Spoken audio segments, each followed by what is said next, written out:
Hello and welcome to my channel, The Illusionist Photography Photoshop Tutorials.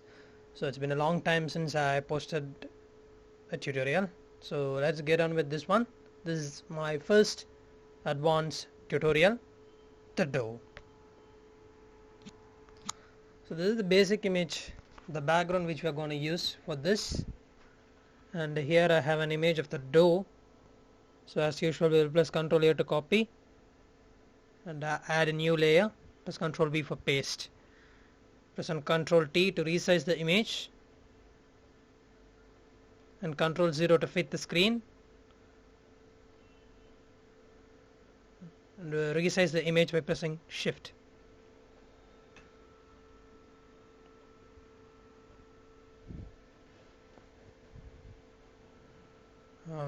Resize it as you wish. I want it to fit the screen actually. Slightly move towards the down to touch the bottom of the flow. So good. Now we have made the dough fit in the image. Now this is the wooden plank which we are going to use as the walls of the dough. I use the rectangular marquee tool to make a selection, add a new layer, press Ctrl V for paste. And double click on this center pod which you see, so that you'll get the options, and then rotate 90 degree and place it at the same level as that of the dough. Good. And now we'll make a duplicate copy of that by pressing Ctrl J. Okay, now double click on this, flip vertical and flip horizontal. That way it will look different from that of the other one. I'm sorry, I'm actually having cold. That was a reason why I was not able to post any videos for a long time. Even now I'm not feeling, but I'm feeling a little better than the last time. Yeah, so everyone was asking me, why are you not doing any advanced tutorials? You keep on just posing doing intermediate tutorials. So I decided, yeah, it's time for me to go on an advanced tutorial.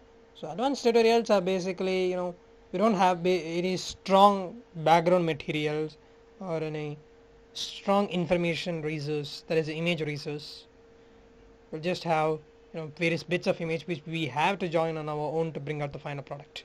So that is what we are doing here also. I brought several components of the image. You see plants, the wall, the flow, the dough. Rhyming, right? Yeah. Every bit of it has been brought on separately and composed all together to get a final product. Okay. But okay, now we'll add the final bit of vines which we are going to add. Now we'll add a new layer. Yeah, this is a big image. As usual, I will provide the stock image description of all the resource materials for this tutorial.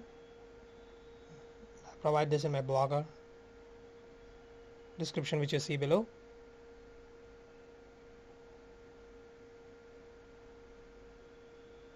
Now we can slightly move that to the top.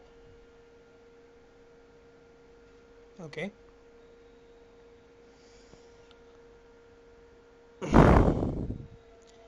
Yeah, we will blur the walls a little bit because we want the chief focus on the dough which we are going to use. I'll use 0.7 radius Gaussian blur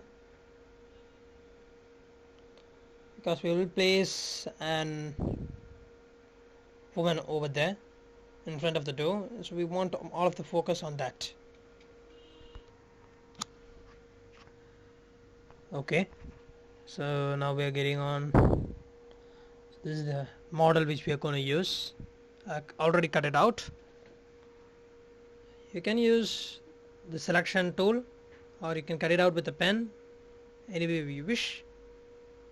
I use the selection tool.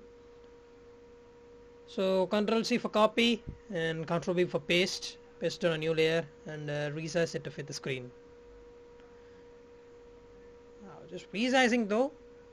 Just be careful in one thing, that is, resize it to proportionally to the door, because we also want the model sorry, to be in proportion with the other screen. Okay, so now we have placed the model on the screen proportionally.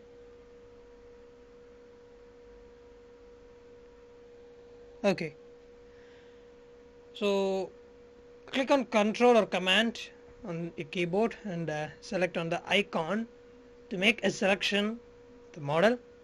Now grab the paint bucket tool and fill it with black. Sorry, we're gonna add the gradient. This is, the shadows.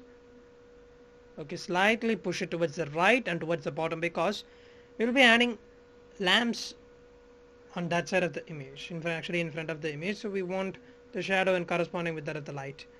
Now we'll Gaussian blur this as well, about 2.1, maybe 4.4 pixels radius, and decrease its opacity. Oops. Yeah, maybe. Why do I keep on clipping this? Normal. Just go to normal. Good.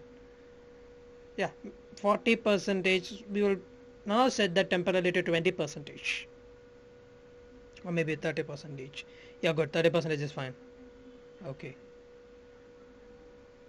Slightly we will move the shadow a bit. Okay. So this will be a hanging pot which we want to add in the image.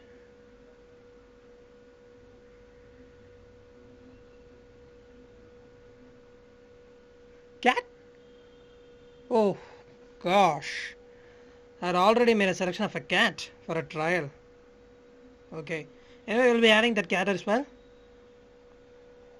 Okay, I forgot to click on the thumbnail with the flower, that's why it was not pasted.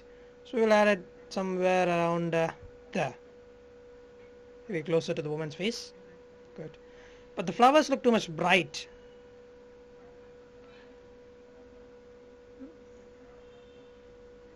This is the cat we'll use. Okay, running there. No, oh god, now the flowers are being pasted. Yeah, forgetting the same step again. Okay, so we have pasted the cat. It is a British short hair, I think so. Correct me if I'm wrong. Okay, and flip horizontal. So we make the cat a little bit bigger. Somewhat there, like that. Okay, maybe a little bit. Okay, that's fine.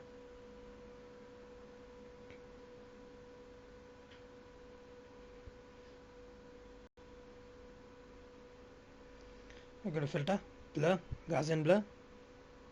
Very small amount of blur is what we're going to add. 0.2 radius pixels, maybe 0.3, 0.4. Good. Pop. Yeah, that's fine. Yeah, the flowers which I mentioned were too much sharp. We blurred that a bit. Yeah, 0.4 pixels itself. Okay, now we will decrease its brightness a bit, actually the color a bit, by decreasing the saturation to around -14. Good. Yeah, we'll add the shadow of the cat using the same technique that we used as before, making a selection of the cat by clicking command or control, and then filling out the selection by using a paint bucket tool, going to Gaussian blur and adding a blur amount as you wish.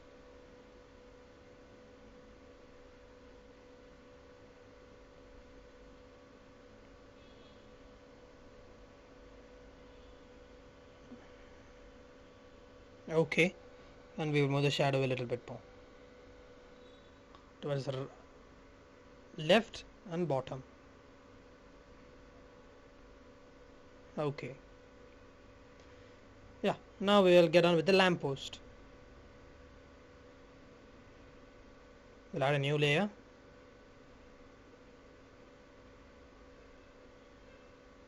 We'll yeah, okay, I think the lamppost position is fine. We'll increase the lamppost size a bit.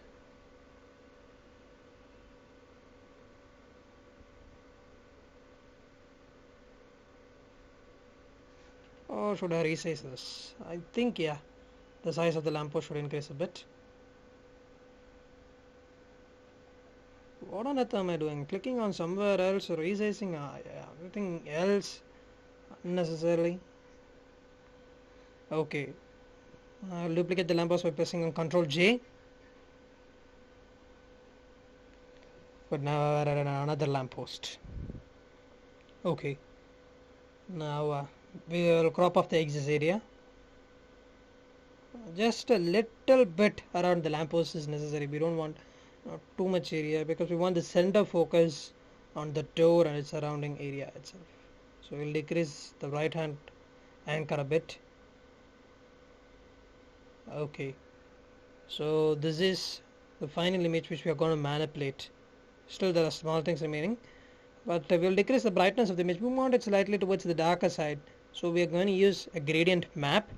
Gradient map, what it does is basically replaces color. It changes blending mode to multiply and decreases opacity to maybe around 30 to 20 percentage. Okay, 30 percentage is fine with this image. Now this is one of the effective methods to reduce to change an image from morning to night or evening appearance, right? I will also provide the description of the gradient below. Now this gradient is actually very useful in converting images to black and white. But I also provide the color description, the entire description of the gradient map in my photo link description below. Please check it out. I think it will be very useful for you, especially those who work in portrait manipulations.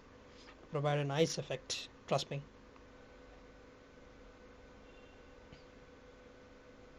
Now we'll add a few, we'll grab the brush, set its opacity to around 20 percentage, and yeah, this is before and after brushing. After brushing, we'll just increase small amount of darkness in the image.